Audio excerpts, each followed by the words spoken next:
A special thanks to our hosts, Roshan Morar of Morar Incorporated and Grant Adlam of Business Sense.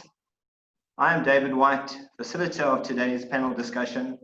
I am particularly passionate about leadership as a science to help improve business sustainability and to share knowledge and wisdom gained from leaders who have been effective in their respective organizations. Without further ado, I would please like to call on our first speaker, Rowan de Klerk, CEO at FD Centre. Rowan has a wealth of experience of working in organizations in different sectors across the whole of South Africa and beyond. Rowan, please would you share with us your thoughts on how you believe leaders can create and sustain long-term business success? Thanks, David, for that introduction. And welcome to all our guests. Yeah, I've been working in this SME world for about 20 years. We run a CFO practice, so we look at the numbers and we look at strategic growth in SMEs and business. It's certainly been a different time, and it's shaken us up all quite a lot, which has been interesting to observe. I mean, both in my own business, which is 10 years in the making, and then also in our clients' businesses. So I think, generally speaking, it was quite a turbulent time in the beginning. I think most people were looking to survive and just to understand what this all meant for them, and then sort of try to reshape their businesses going forward from there. Certain industries have obviously been impacted a lot more than others. As we know, the hotel industry, the leisure industry, tourism has been seriously impacted, whereas the IT industry and business transformation and e-commerce has really done well. So there's we have lots of clients across all these industries, and we've seen the different responses to the market in the different industries. But what's been really interesting to observe is that uncertainty perhaps is something that people think isn't always there, but it tends to be there. It's just that sometimes we're more aware of it when a situation like COVID happens. And I think in a way it's a good thing, because it brings us back to a kind of sense of humility. We tend to feel a bit vulnerable when uncertainty hits us, and we kind of have to come back to ourselves first. And I always think that's a good starting point. It certainly is a way I looked at things when this happened, as what's going on with me, what's actually happening here, because there's certain emotions that kind of flood across, and you can feel a bit overwhelmed, you can feel fearful, all of these different things, and how do we deal with those initially? And that goes for our clients as well, and all leaders, because I think as a leader, if you're in touch with what's going on with you personally, internally first, you then are much more in touch with what's going on with the people in your business, and your staff and those around you and all the stakeholders that you deal with. So that's a starting point for me. And as I looked at my own business, I certainly felt like we might be quite severely affected. And we, as accountants, we like to do scenario planning, and we have a look at what the low road and the high road and the middle road is. And I certainly felt the low road would be something that we would have to face, which is more than a 50% cut in revenue. And we planned for that. It actually hasn't turned out like that. We've done pretty well, and we've managed to sustain a lot of our client relationships, even in those more tough industries. And I feel like the clients stuck with us because we focused on relationships, and we also were there as a safe pair of hands for them to kind of help guide along during this journey. So we've only been impacted by about 8% on last year's numbers, which up to year to date, which for me is a really great result for us. But what did I learn through this is I learned that, what was really important were my people. There's 80 people in our business, and it was about reaching out to them. It was about spending time helping them, just work through this, because obviously they're the face of our business and they're going to be the ones working with clients. So how was this impacting all of those people? our head office staff and our CAs that work out at our clients. So that was something that we focused on. And moving to a virtual context was a challenge for us because we are sort of a virtual business at our head office level, but working with clients, we were always visiting the clients, going to their premises and working with them. And through this, we've had to switch to a virtual context and consult online. And that has been quite difficult, but not impossible. And it's happened quite seamlessly in our business, very quickly, actually. And most of our clients have been quite comfortable with that because there hasn't been another choice. So it's made this way of dealing with people much larger. And I think going into a new normal, everyone talks about a new normal. It's going to be about the face-to-face, yes, and getting back to that, absolutely, because we need the energy from the people we deal with. But it's also going to be an opportunity to continue dealing with people like this and reaching a larger audience, a far wider audience, both nationally and internationally through an online platform. So then just quickly, I'll go into some key tips, that I've learned, because I know the time is moving on. I think for leaders, it's about testing new things. It's about testing and measuring new things and experimenting going forward, because we're not sure that our models will be sustainable if we don't try out new things, and especially those industries that are under pressure. It's about learning to respond appropriately to what's going on and not to knee-jerk, I think. There's lots of opportunism around, and I don't think wise leaders become opportunistic. They rather focus on what they're good at and stick to their knitting. But looking around at opportunities as well. Empowerment of staff is important at this time, particularly in a virtual context. We can't control as much as we used to. So being agile, adaptable, planning can be relied on less because plans need to change often. So those that have fixed plans are going to get their plans upset, I think, and need to be more adaptable. We need to expect uncertainty, as I said, and people should come first in all our stakeholder groups. We should work with our people and those around us to work out win-win solutions and not think selfishly just of our own businesses at this time. Collaboration is key, and relationships, as I said in the beginning. And above all, I think it's about empathy, for our humanity. So just to end off, we're looking, in the beginning, we were looking at survival. Now it's more about revival, reshaping, reinventing your business, restructuring for the future. That's what we're helping our clients with, because our end goal is always to thrive again, to future-proof our businesses in a way that we will be prosperous again. I think that's what all entrepreneurs hope for. So thank you for listening. Thank you, David.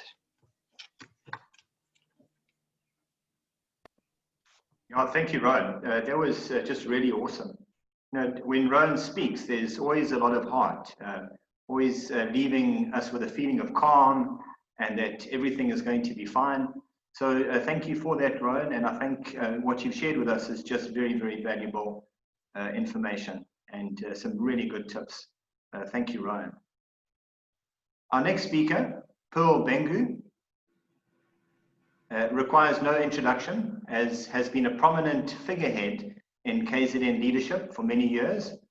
Pearl is CEO at Itala Development Finance Corporation and has an important message to share with us on communication and our relationship with clients.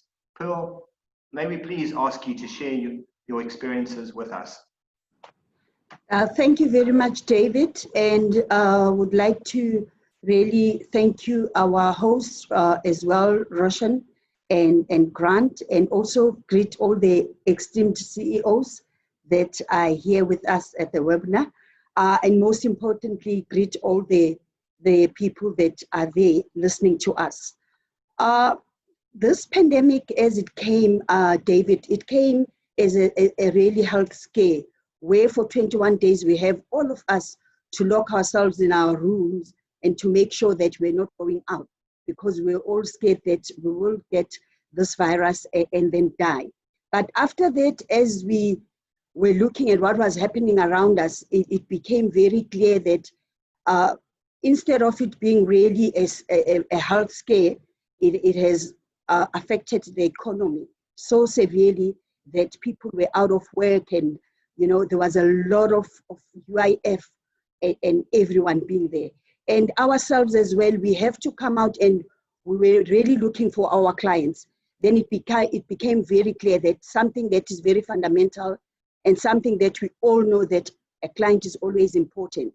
So we have to make sure that we find our clients, because we were affected as much as all the other small businesses were. Because remember, as IDFC, we don't get money for operations from government, we use our own money. And then all of a sudden, our clients, because we have a lot of properties, we're no longer paying on our properties.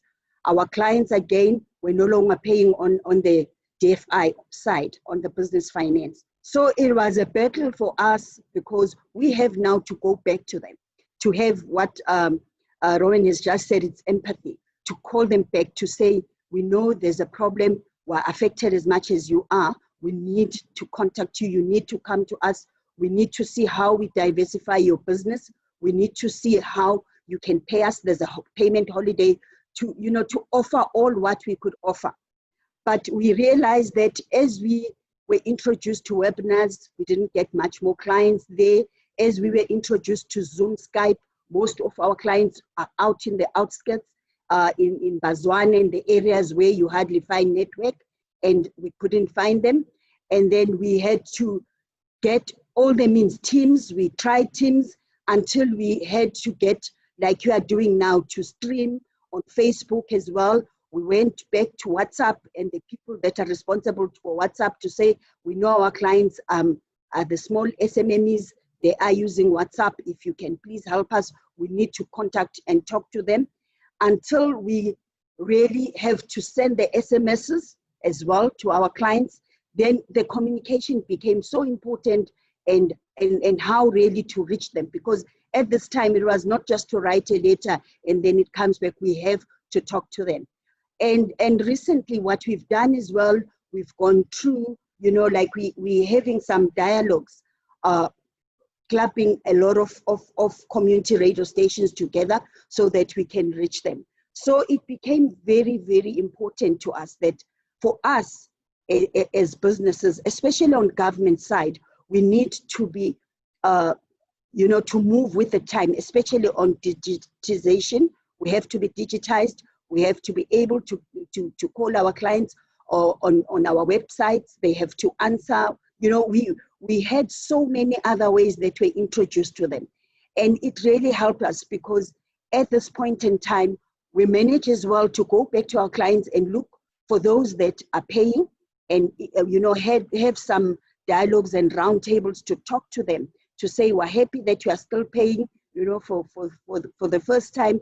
And then, because sometimes you just get the money from the bank, and then how then you use the money, as long as you are paying, nobody actually bothers you until you default. But this time around, we found that we wanted the top 20 paying clients to have the round table with them, so that it was like emphasizing to say, please, we need you to pay. We know you have the ability to pay, especially the people that are in the industry of food sales, because they were trading even during lockdown. So, and then we had again to have another dialogue with the lower paying clients as well, to say, we understand your story. We know that your business has been hard hit, especially as SMMEs. We have to sign an MOU with DUT so that we can, have some classes, to have some workshops with them, to say, there are opportunities even under this pandemic. It's just for you as an entrepreneur to look at it and find way and make sure that you diversify your business. So it has really shown us that the relationship that you must have with your client, you must always treasure, whether they are paying very well or they are not paying. And when they are not paying, sometimes when you call the client, they, especially from our SMMEs, they tend to duck and dive and run away from you. We have to find them, because it's not really by saying, why you're not paying. Now we are open to say, we want the reason why you're not paying, so that we can see how we can help you, how you can go. We have collaborated. Our chairperson has made some very good collaboration with other entities where we now not as Itala alone helping one client. If it's a client that's it's in the film industry, then our film commission comes in, the tourism part comes in, the entity, and then as the IDFC, then you get a better business plan there. So we still are calling to all our clients, David, that please come, we're open for business, we're there for you, and we have improved a lot in how we communicate with our clients. And we still want to really get to be fully automated as IDFC so that we reach them. That was our story from Itala. Thanks, David. Gosh, Pearl, that is just such a beautiful story. And I think it just shows commitment and innovation. So, thank you for that. And, certainly I've learned a lot from that commitment that you showed us. Rashawn, as chair at Itala, I have no doubt that you would like to make a comment, and may we hand the floor to you, please, sir?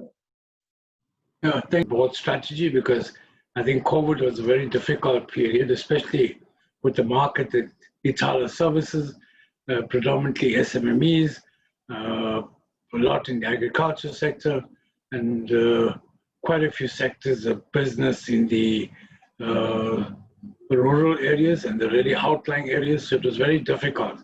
But one thing I must confess is that a lot of those persons that we financed were not in the mood of gloom. They were so positive that we're going to overcome this. And when they did come and embrace in terms of the strategies we did provide us and the management did in terms of concessions, they embraced it, they were positive, and they also contributed. They were not there wanting handouts.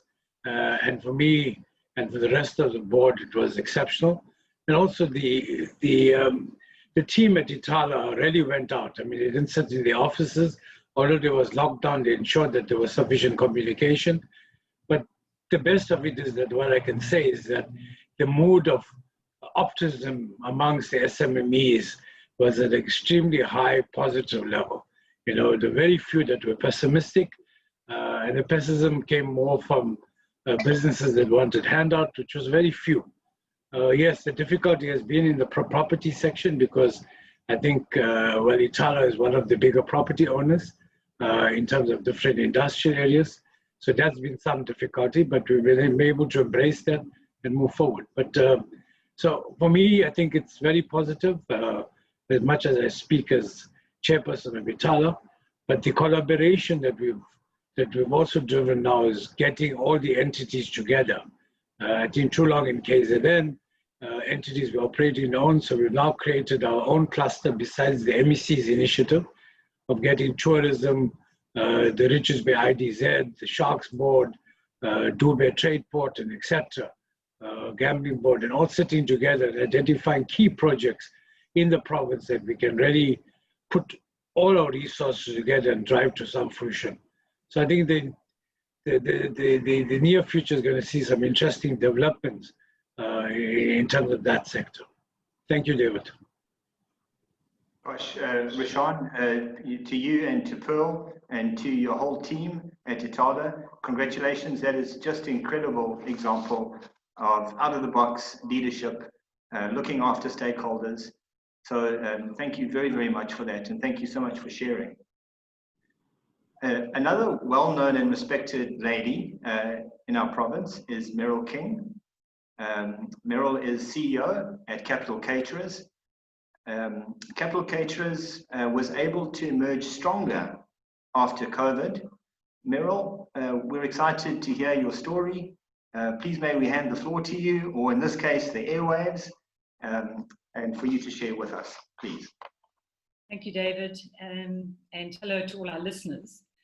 Unfortunately, I don't have any pearls of wisdom to offer you as to how COVID impacted on us.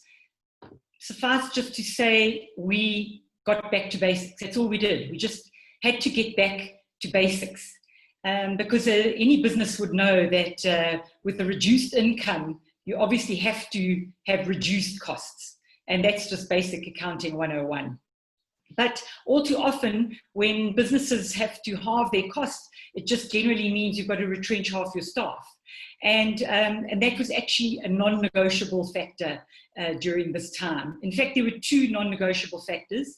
The first one was there was no way at all we could compromise on the quality of our food served or the quality of our service to our clients. And the second non-negotiable factor was that our workforce of 1,400 staff would have to maintain their job security. So those two factors were really big in our planning and our negotiating and our navigating through these awful months. And so there were only three ways that we could cut our costs, and they were control, control, and control. So those are just the three basic things, and everybody in Capital had a buy-in with that. There were stringent food costings, meal costing, checking costs, ensuring that our procurement practices were efficient. Every buyer was negotiated with, or supplier. Our stock checks were very stringent, and all those basic practices that, yes, that's supposed to be happening every day, but obviously, you know, they have slipped up over the time. So it was just pulling everything and getting back to basics, and it really worked. It was also a very good time to do some spring cleaning and to get rid of all those frivolous costs that we've incurred and that have just kind of seeped into the business. We had to really look at our marketing costs. Sorry, that's always the one area that does get the big cut.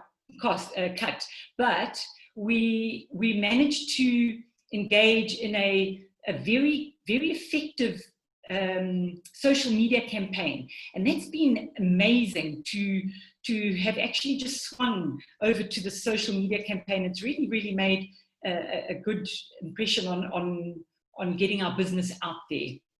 And they said that during the COVID time, there were two things that people were doing. They were either cooking or they were on social media. And so we really used that as a way of getting our name out there. And you know, they said, now you'll be able to emerge running. You can come out of this doldrum running. And it certainly helped. And I can tell you, at a millimeter of the cost as well. But all these cost savings, or should I say cost controls, we were then able to push over to our clients. And they obviously were then incredibly happy and grateful for the costs cutting that they could incur in turn. And that obviously then helps with your relationship building with your clients. And that in turn helps with longevity of any contract that you've got. So it all has been a very much a win-win on all sides. Obviously, there have been some tense moments, and people have often said to me, how's business going? And I said, well, we've certainly got our noses above the water, but at least the noses are getting sunburned because they are out of the water. But it's made us reflect and look at our business model and make sure that the most important people on the ground are our staff. And they, because we were essential services, our staff were out there on the forefront, and they didn't know what was going to happen to them. We didn't know what was going to happen to them. And there was this constant stress and worry about what was happening in their lives. But they had to be ensured that management and everybody in the company was right behind them, and we were acknowledging them for their input and for what they were doing for the business. So that staff acknowledgement, as Pearl was talking about as well, and ensuring that they are thanked and believed in, that they are carrying our business forward, and they are the ones ensuring that there's this job security for everybody else in the business. So it certainly has been, I mean, our byline is welcome to the family. We are very much a family-oriented business, making sure our staff are well nurtured and helped.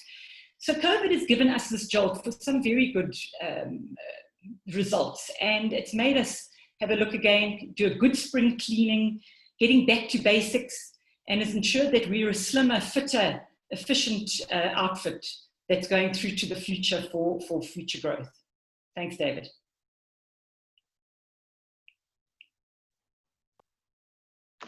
Thank you so much, Meryl. That's just awesome, you know, and congratulations to you and your team. Now, there's always just so much energy and thought in your words. And I too like the business-minded approach that your organization has taken. This, of course, is a critical aspect to any organization's success and sustainability. If I may ask Grant Adlam to come in now. Grant, you have some similarities in your organization, and I'm hoping that you will share some words with us. Yeah, hi, David. Hi, everybody. Yeah, Meryl, and it was great listening to what you had to say there, because, you know, you had these two non-negotiables. And non-negotiables, I think we all on the panel here are something maybe we should look at. Because if we all look at our businesses, and everybody at home, look at your businesses and work out what your non-negotiables are. And I think we can take it to heart and really, really apply that to our businesses. So, David, I think that's the best thing I've taken out of Meryl's speech there, out of her little talk. All right, Grant, thank you so much for that. Our next speaker today is Ashok Sunaran, who is founder and CEO of IBV International Vaults. Ashok and IBV have strong respect and ethics in regard to staffing, suppliers, customers, and communities. And during COVID, focused on ways in ensuring that these stakeholders' needs were met and even exceeded. Ashok, may we please ask you to address our guests? Good morning, David, and congratulations to Roshan and Grant to host this business leadership seminar. Well done, guys. And to my fellow panelists, good morning to you. And to the attendees, a very good and warm morning to you. Business leadership, to the entrepreneurs out there, there's no perfect formula. So don't feel afraid to try and try again. Do not feel afraid to have failures, because failures is a success. It's a stepping stone to success. So this is the mantra of business, to dream big and then double your dreams. In South Africa, we dream to earn R1 million. How about changing the leadership to dream to earn $1 million? Because in Africa and in the global world, everybody's aim is to earn $1 million, not R1 million. So we need to change the dynamics in our business. As a business leader, we are faced with challenges on a daily basis. Yes, the COVID-19 challenge has been a special challenge. A special challenge in that we experienced this worldwide. Our businesses in London, Switzerland, Dubai, and in South Africa suffered the same fate. And as a special challenge, we need to then relook, first of all, to our family, and then to our staff members, our suppliers, our partners, and more so our customers, and finally our community, to engage with each one, because in business, it's all about relationships. And the relationships with your family, who are your business mentor, directly and indirectly, your staff and your suppliers and your customers and your underprivileged community makes up the ecosystem in which you can operate your business in.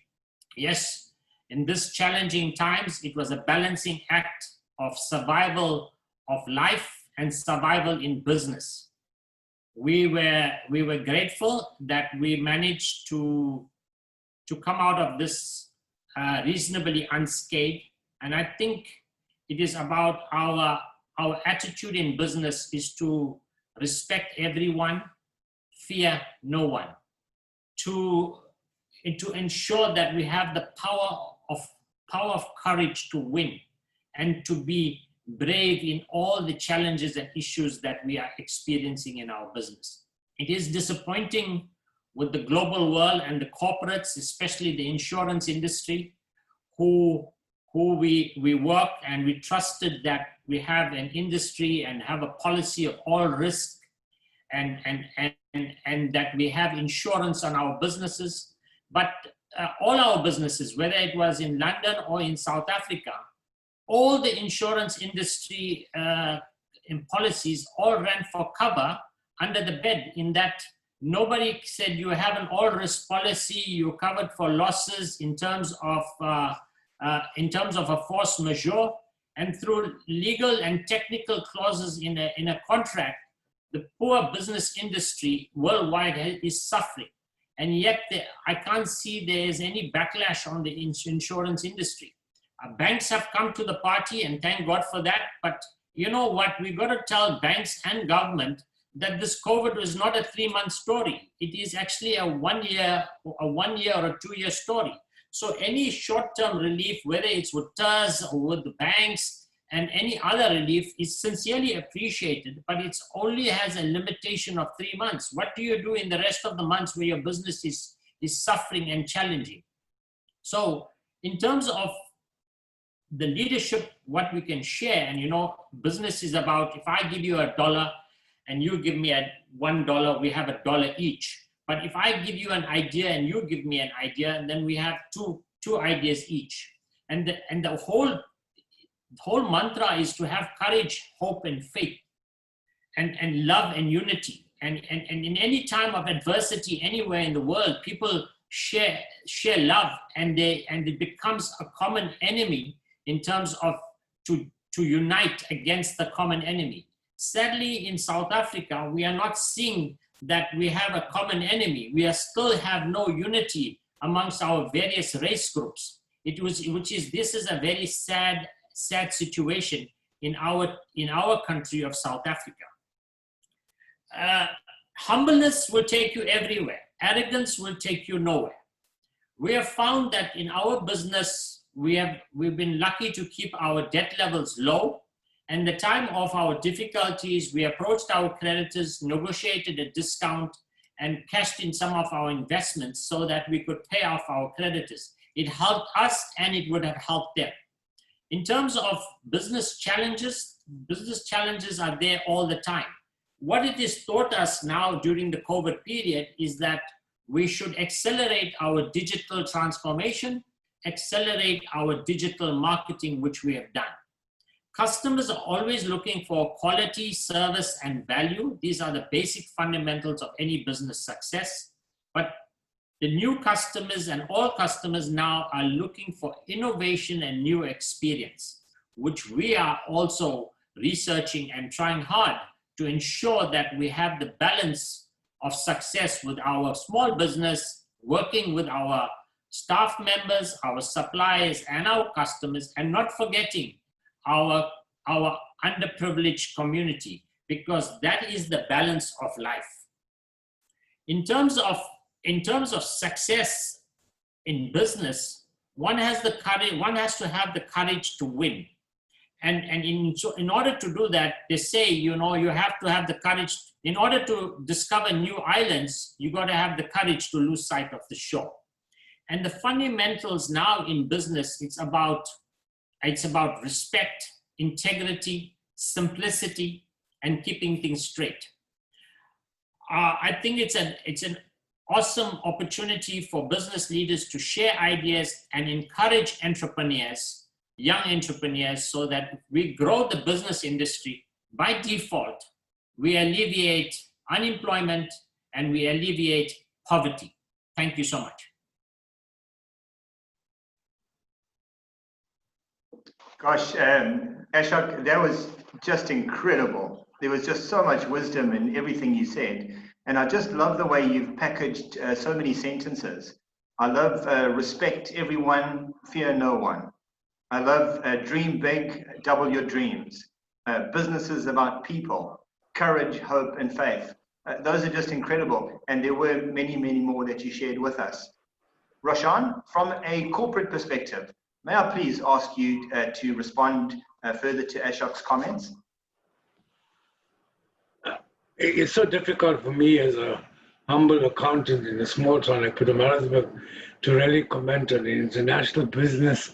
And Ashok is quite correct. I think setting the benchmark in terms of that the world is actually an oyster. You know, and we sometimes too confined in thinking everything in terms of rand-based.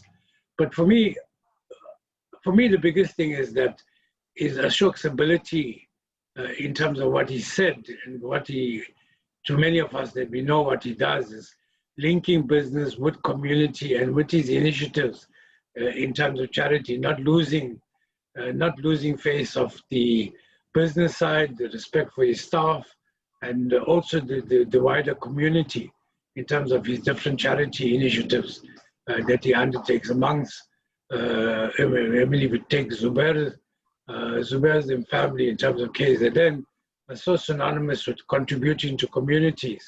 So Ashok has really blended it together, brought in the important things. So well done to him. And I think his takeaways are extremely. So I think we don't actually need guys like Robin Sharma to come to South Africa. We need guys like Ashok and some of the panelists to go up in an audience and talk for free of charge, because a lot of young businesses will be able to learn. And I think I'm going to ask Pearl to take it to the board, and next time is that some of our SMME sessions that we have is to invite some of the panelists. I mean, Errol's practical examples as to what done in COVID is actually a reality they can apply in business. Ashok's linking up everything together is really that, and we'll wait for Zubair to then drop some of the bombshells amongst other guys that are here. You heard me. So Ashok, well done, congratulations, and you really bring everything together as a businessman in KZN. And you haven't forgotten KZN and the communities here, yet you're in Switzerland, Dubai, London, I don't know where next. You're talking about an island. I hope you're going to invite us to this island that you're buying, but well done. Thank you. I definitely support every single thing that Roshan has just said. When you were talking, Ashok, it was almost as though you were a lecturer and you were reciting things that you'd learned. But we know well that you didn't learn those in a book. You learned those from hard experience and from understanding business. And your depth shone through so much. So thank you very, very much for that, Ashok. David, I don't want to interrupt your program, but I think we're actually very fortunate to have a guest, Dr. Lubisi, who was the previous DG in the Office of the President. And also during that period of time when the country was faced with COVID. He has agreed to say a few words to share as to how the global and the South African picture was there, because it was really like World War III hitting South Africa. And we must congratulate government to actually have come into fore and facing the reality. Otherwise, I think South Africa would also be facing COVID in some of our other countries done where they totally ignored it. We know some of the bigger leaders that have said it doesn't exist, but I think South Africa did that. So with your permission, I don't want to host it. If that's fine, we can then include him as a panelist just to say a few words later on. I would love that. And thank you. Would you like to speak now? We need to include him as a panelist, so otherwise he's unable to get muted. All right, Roshan, we'll leave that to the IT team sure. to be able to put that together. That's fine. And in the meantime, we'll move on to our next speaker, Zabir Musa, who is CEO at Willerton Group. Thank you, Zabir? David. Thank you, David, and a good morning to all the panelists and attendees of the webinar. Firstly, my congratulations to the host for arranging this webinar, and I want to thank everyone for making the time to be with us today. From my side, I am the CEO of the Willerton Group. We have been in existence for 50 years. The company was founded exactly 50 years ago and started by my late grandfather and his brothers. So I'm currently the third generation in the business. And at the outset and onset, I must firstly give thanks to the Almighty for showering his blessings on us, on this business. and at the same time be grateful that we had strong family members, strong leadership from my grandfather and his brothers, and to my dad and his brothers and cousins that were all in the business. So effectively, we had a situation where skills were passed down from generation to generation over the past many years.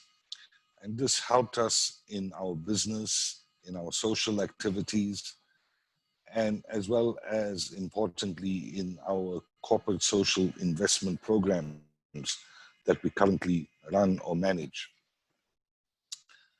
So in our case, firstly, in our business, over the last 10 years or so, there's been a sort of handover of executive power within the business from the second generation to the third generation.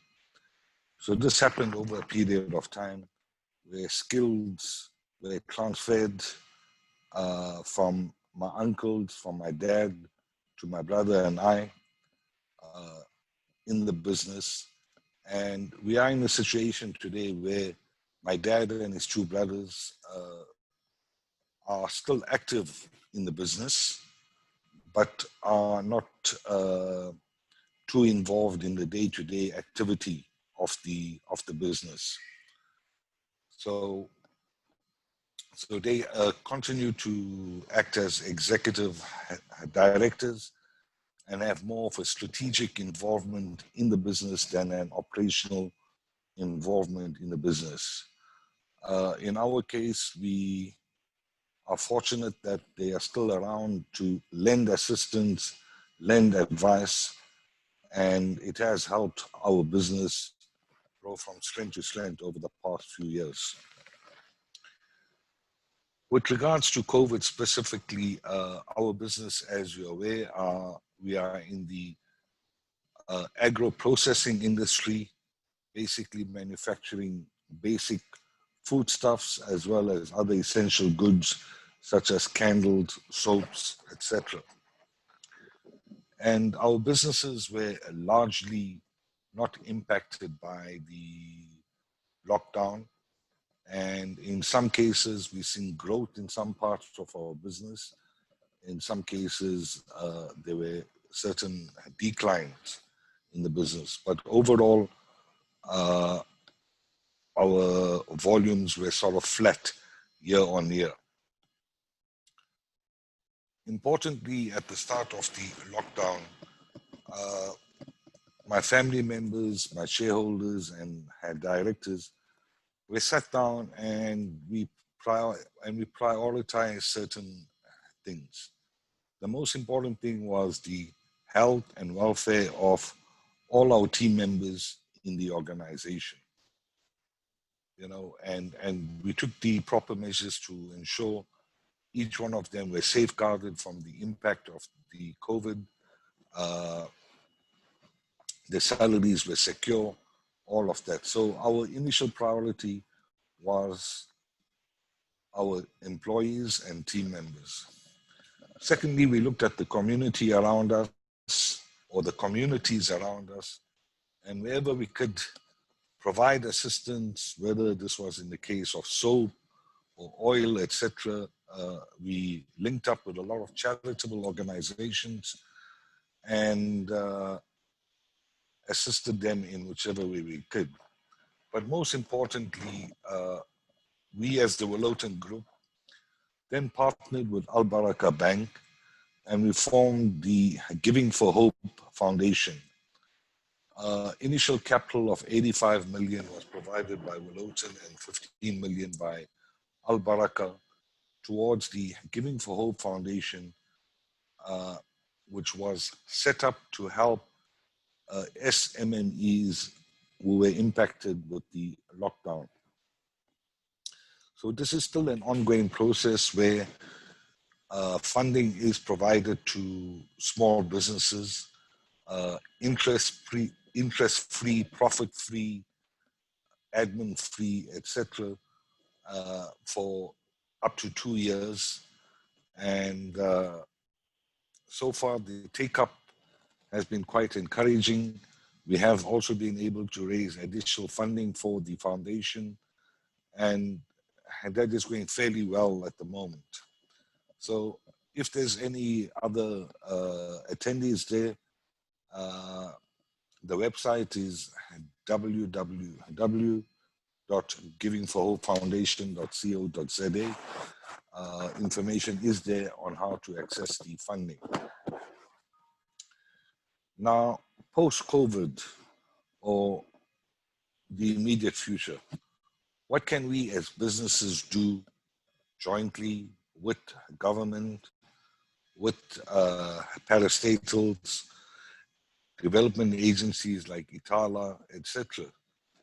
And it's unfortunate, in my opinion, that so far little attention has been given to assisting micro enterprises in the country in terms of development, etc.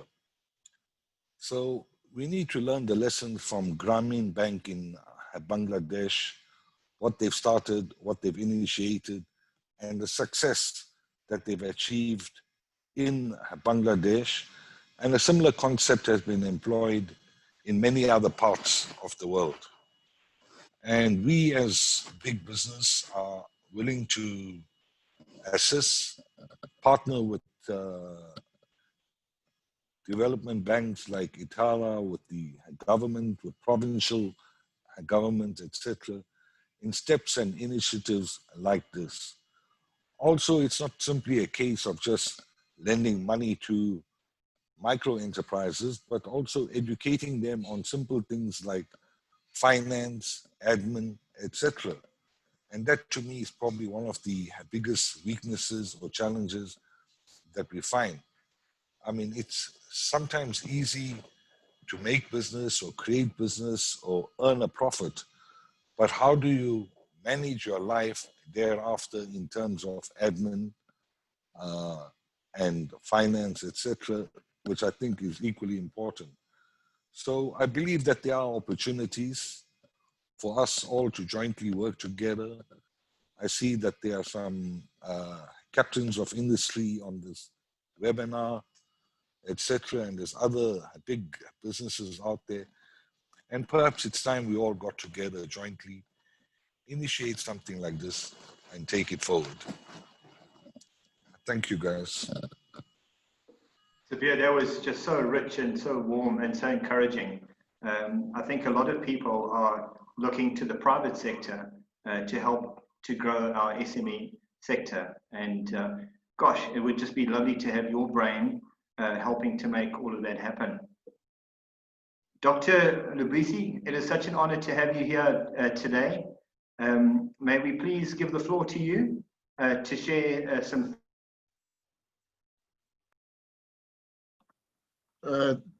Thank you very much, David, and panelists, and of course those who are listening in. I just want to thank you for giving us the opportunity to say something. This is a business forum, but we will just put across what we did from a government perspective, which many people are not really aware of. You know, we faced COVID-19 as an extraordinary event, and extraordinary times demand extraordinary steps. We should recall that it was the first time since 1918 and 1919 that we've had a global pandemic of the scale that we are currently seeing. So it's more than 120 years. 101 years since we had seen something like this. So no one knew exactly what the novel SARS-CoV-2 coronavirus, really its resultant disease, COVID-19. So we had to adopt, firstly, we had to adopt an approach of being a learning organization. We had to fight an enemy which we did not know, frankly speaking. So we had to find it out as we were fighting it. So we were learning all the time, and therefore it was crucial for us to mobilize the best of South Africa's minds to come to the table in order for us to better estimate what the enemy we were fighting actually looked like in order to protect our people. Now we are to bring in some of the best epidemiologists in our country, medical specialists, data analysts, and modelers, because we had to model how this disease was panning out in order to best estimate how it was going to unfold in the country. So that's the first thing. We had to be a learning organization. Secondly, we had to break government silos. Government often operates in silos. Departments and provinces and municipalities work in a disparate form and are often not coherent in the manner in which they operate. This time round, we had to break down those silos. A joined-up government approach on an unprecedented scale was adopted, certainly the first I have seen since I joined government. The operating through the National Coronavirus Command Council, the National Joint Operations and Intelligence structure, working through the Forum of South African Directors General, the President's Coordinating Council, which fed down to provincial command councils, as well as district command councils. A coherent structure which clearly, in my view, is unprecedented in South Africa's joined-up approach to create a joined-up government. Thirdly, we also had to change some of our systems. Some of our systems are generally very slow, extremely slow. We had to be nimble-footed here because we were fighting an enemy that was moving like a wildfire at a huge speed. So we had to meet the enemy also with full speed and nimbleness, as opposed to being slow. Of course, as all of you know now, some saw the opportunity to get involved in corrupt and fraudulent activities.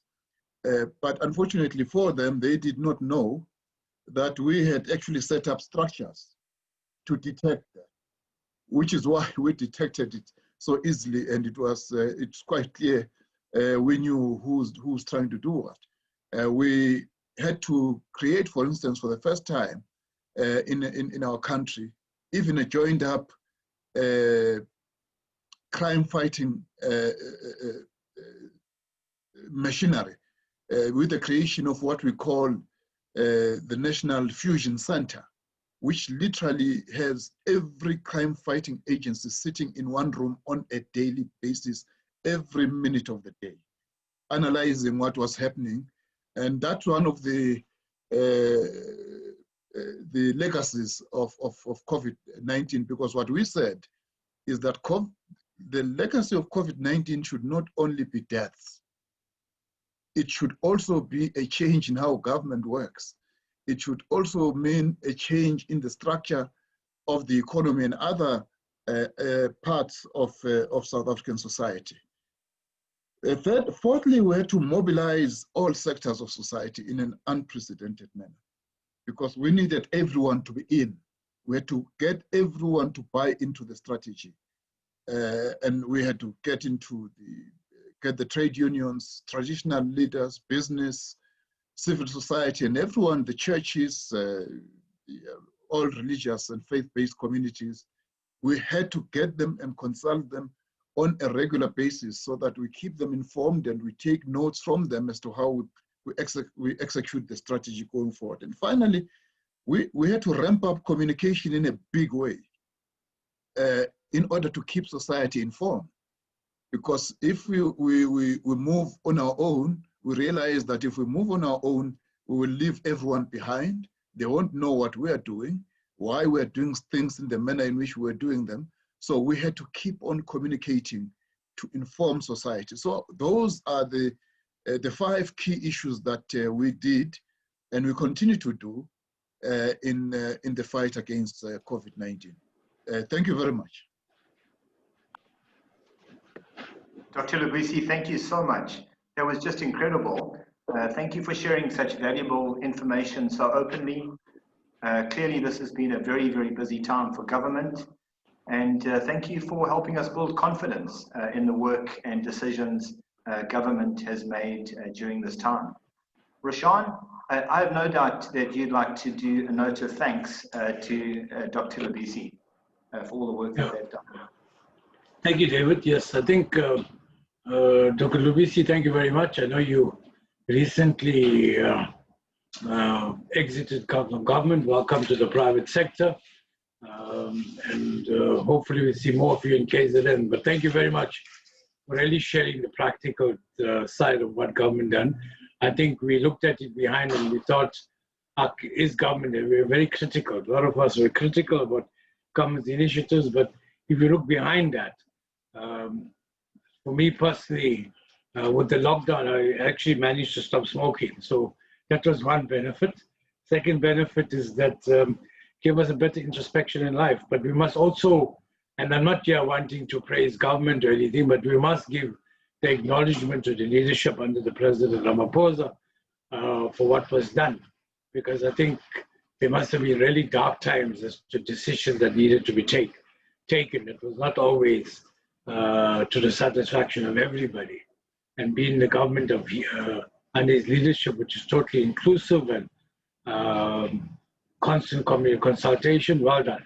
And I think we are in this position in terms of the country because of that type of leadership. So thank you, Dr. Lubisi. No doubt you did play a role as a DG in the presidency. So thank you very much for sharing those words with us. It's also inspiring to actually know that we're in a good footing going forward. Thank you, David. Thank you so much, Roshan. I knew that you would just find the words to share. So thank you for that. Our second last speaker today, Trevor Mandura. Trevor is CFO at a very successful and productive non-government organization called Think. Think invested in systems and methodology to ensure they met funder requirements and beneficiary needs.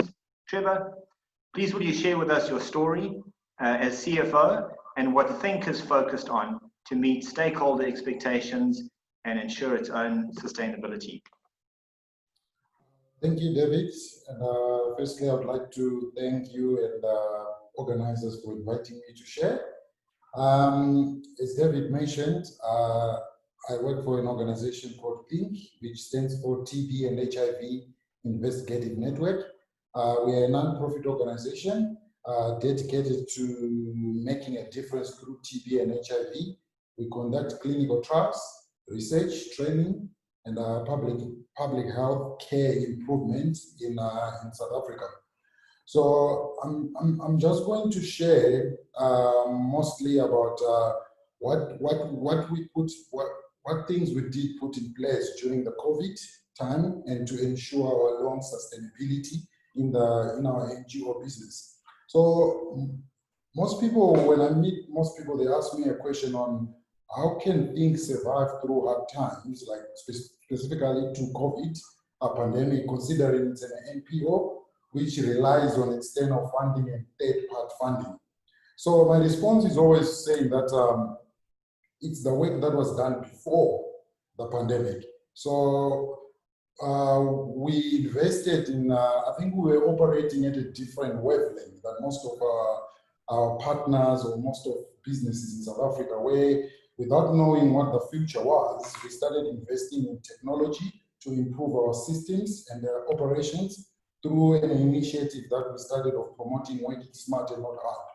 The pandemic only gave us an opportunity to test our systems that they work effectively and efficiently. So for us, it was not all bad, but because we saw during this time opportunities to expand and diversify our portfolio of projects and embark on searching and applying new funding from government, international funders, and local partners. We managed to secure funding during this period, which was rare, but it was good because we were working in partnership with government and other things to be able to help during these COVID times. But during all that, for us to be able to secure this funding and to be able to achieve all of this success during this time, we had to ensure that our business was in good standing. So there are a number of few things that affect mostly business in the NGO sector, but I think it also spreads to every business and every sector, that you have to ensure that your organization is compliant. Compliance is key. When I talk about compliance, it includes, you need to be compliant with your tax, make sure your audits are up to date, make sure you're following the statutory regulations, which are Company Act, NPO Act, and ensure also that for us is to ensure that we are doing business within the funders' regulations. We ensure also that you have got sophisticated operating systems and the reporting both operationally and financially. Ensure you have got good governance and policies in place. This is very, very important point. And we've seen most of small businesses, or most of even larger businesses, they tend to ignore the governance component. So for example, think we are governed and we follow the King 4, and that governs us, it helps us to make sure that our governance is up to standard within our sector. Also, business should be able to attract like-minded people to the organization, which understand the impact of the organization, meeting the stakeholder expectations. Good relationships with your stakeholders, funders, and partners. And I think in this panel, you all agree that relationships with other people is very, very important, especially when it comes to hard times. You need those friends sometimes.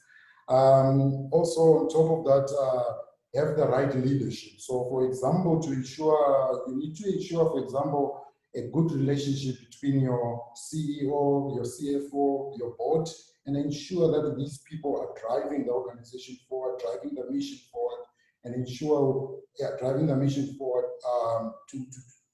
to kind of like achieve our objective. But on top of that, because we are involved with managing taxpayers' money, let me say like that, from across the world, we have to be transparent. And I think every business needs to be transparent and be able to be accountable, and also have a good relationship with your local suppliers, and continue managing your risk. So your risk management has to be on par.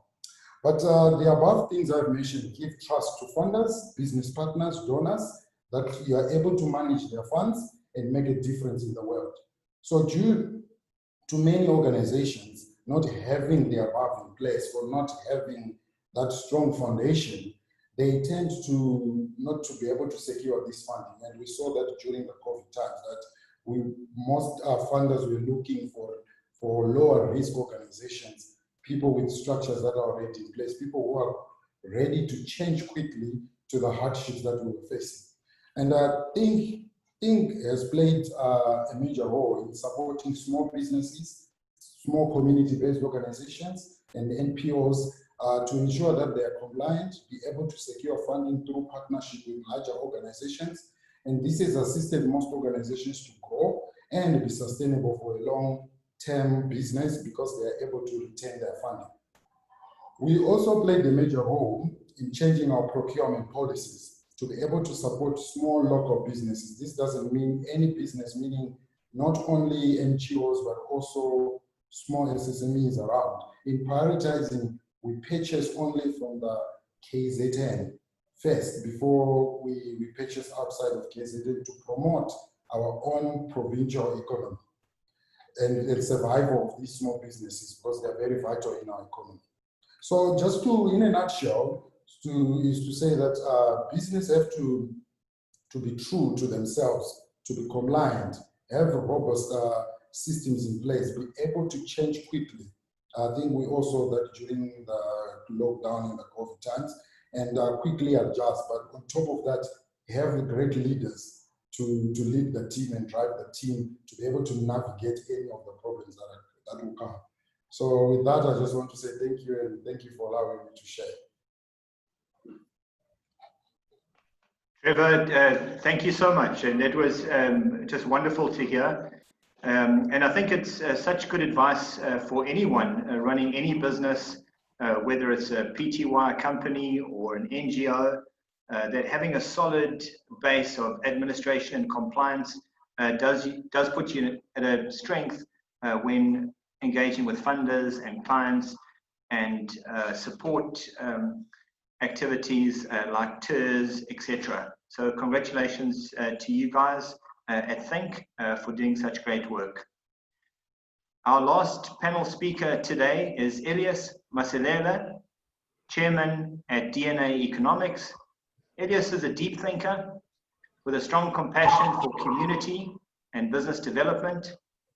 Elias, sir, may we please ask you to address our guests and to share your passion to support SME development and to move our society and world forward positively. Thank you. Thank you very much, David. Let me start off with a very slight comment. If our hosts are not debt collectors, they need to start going into that business. They have the potential for it. Dr. Lubisi actually owes me, so I hope we can settle the debt today. Unlike the speakers that came before me, I do not have a personal story to tell. And I also realize that I'm the only outsider relative to KZN. So what I'm going to do is approach this topic from what I consider a policy viewpoint or a policy angle. And this is very important for me in that it dovetails with an initiative that I'm driving about changing the way in which we lead the economy. And that is doing it from an impact point of view. I'll start off by saying I'm really, really inspired by what I heard, because in the impact movement, we need foot soldiers to be able to deliver what impact dictates. And it is extremely important that these foot soldiers come from the private sector. And what I've been hearing today tells me that we already have those foot soldiers. All that we need to do is make sure that they do whatever they do at scale, instead of doing it in different corners and different pockets of the country. And therein lies the importance of impact investing. And why I thought of coming it from that point of view is because of the magnitude of problems we're faced with as a country. I can be bold and say that as a country, we're staring a debt trap in the face. I know people may question that. They may also question the fact that I believe that a fiscal cliff in South Africa is not a distant possibility. What makes it more complicated is that the correction of these two scary scenarios cannot come from government alone. The correction of these two scenarios can only be dealt with if the private sector is involved. What that means is, in thinking about a new leadership and a new future for the country, we cannot rely on state alone. This new leadership needs to come from the private sector. And it is quite comforting that the leadership that is on this roundtable already has the potential to replace the leadership that we already know. Prior to the pandemic, what is clear is that we had always thought that the challenges that we're faced with in South Africa are not financial at all.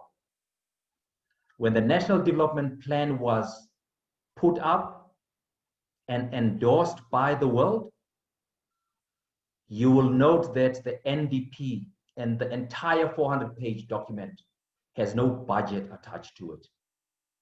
This was simply because there was a clear understanding that we have enough money as a country. The only thing that we need to do is to improve our management and economic governance.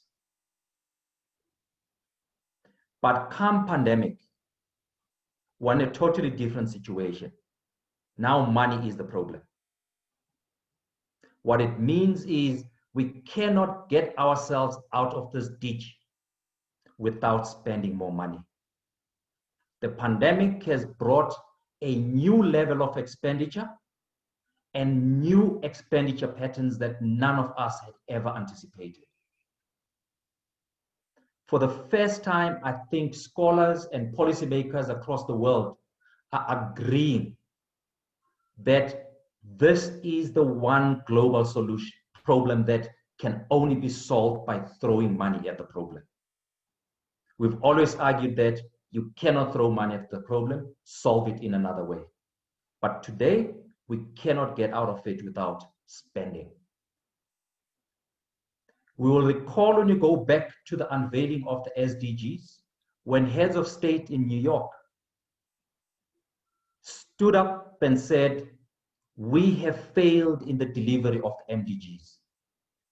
We cannot fail in the delivery of the SDGs. And for us not to fail, we will rely on the private sector. Private sector to bring to bear their intellectual capital, their financial capital, and their systems. And if you think about it, you are thinking of a future of South Africa and a future of the world that is not led by government, but is led by the private sector. We can hope that in that future, government will focus on policy making, ensuring that the private sector is able to operate in an environment that is profit enhancing and is sustainable over generations. And that is the story of impact. But there's a deep underlying assumption there. And the underlying assumption is that by so doing, we will reduce the risk of corruption on the presumption that there's higher corruption in the public service than there is in the private sector. We can have a debate about that. But we do know that the private sector gets quickly punished if they run unsustainable businesses. And the same cannot be said with governments. So the people who presented ahead of me should take the responsibilities to be leaders of going forward.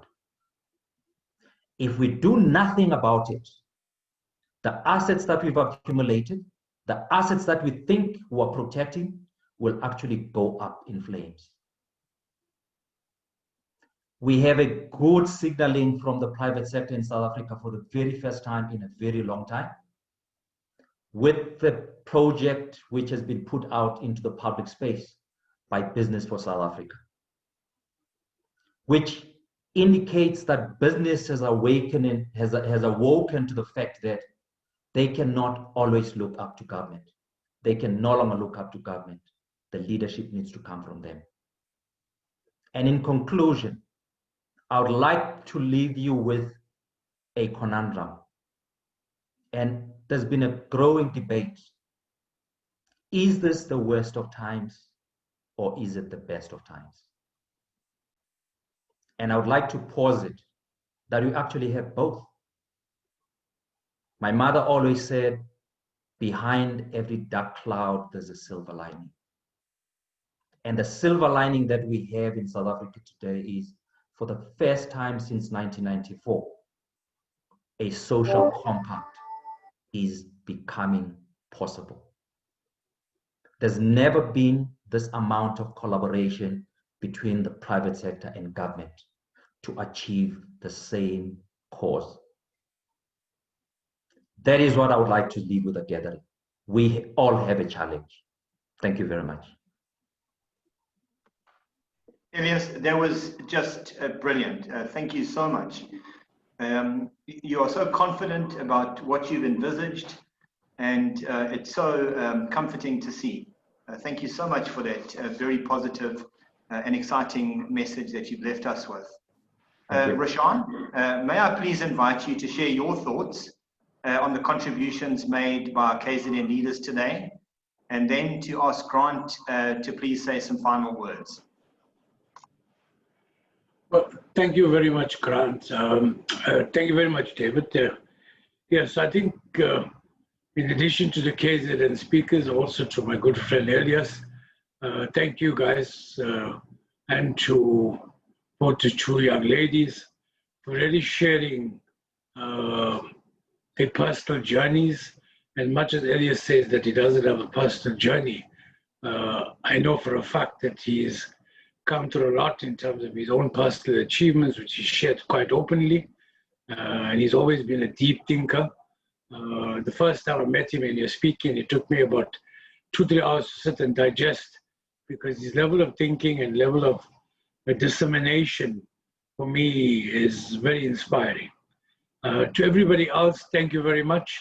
It was really a thought-provoking session, and I think for the first time has been one of the co-hosts that we were able to get such a diverse platform of webinars. I know it took a lot of persuasion for some people to please share the hour or so. I know we slightly over the hour out of your busy schedules, but I think every participant, including myself, and including some of the other panelists, will have definitely learned a lot from everybody that shared the information today.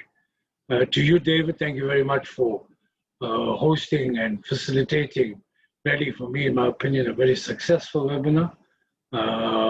We are going to call upon many of the participants to start playing this, maybe not in a webinar, but a different platform, because I think the stories of individual and every person is so unique and is so inspiring to young and emerging entrepreneurs out there.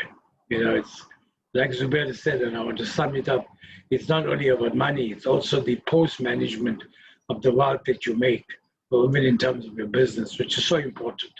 So too often we get DFIs and etc. handing out money, but we don't give them the support to ensure that the money is well looked after, it's balanced, it's budgeted, and etc. And also to Ashok for his wisdom, and to Errol. So thank you very much, and to Rowan. I think Rowan's experience by bringing his network of his team together and the staff that he deploys, he also gets a total top-end view of what's going on in KZN. And finally, thank you very much to everybody. Thank you to the organizers behind the webinar for really arranging a fantastic and successful event. Oh, thank you, Grant, David.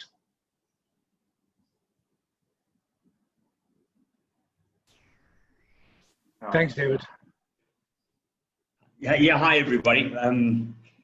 I just want to sum it up very, very quickly, because it's been an incredible seminar. We've got such a diverse leadership right in front of us here in the webinar. So the incredible, if you want to take the takeaways, somebody mentioned the takeaways that we can get from this have been incredible, is that change is always going to happen. I mean, COVID brought on change quicker. In a lot of industries, that change should have happened 20 years ago, but we were kind of complacent to where we were. Like in particular our industry, 20 years ago, people had already gone to the digital world. We as the top businesses, we were top business. We were digital in 2002. So we were remote in 2002. So the impact of what happened now didn't affect us because we saw it coming. So it goes back to what we need to do and discuss as businesses, is that there will always be changes and challenges. So we just got to be ready for them. What we've got to work out, and if you follow the thread between the businesses, is that there was some pearls of wisdom that were dealt out. And, starting off with what Rowan said right in the beginning, the ability to adapt. Technology is what Trevor said.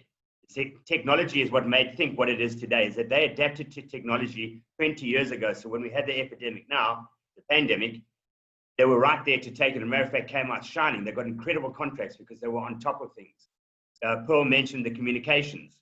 Communications are incredible, but you've got to adapt the world as it is. You know, not all of us can communicate on Zoom, but maybe we have to go back to the simpler forms. So we've got to understand our markets. Relations is what most of us are shocked. You went through relations. All of us actually went through relations. Meryl went back to relations. And that's with our employers, our clients, our stakeholders. And the community, if you go back to the actual community, it was incredible that we need to look after our community. So Zabia, you mentioned that very, very extensively. So it is our responsibility to look after the community as business, and King's 4 says so. So all of these good things is what we really, really need to use, take forward.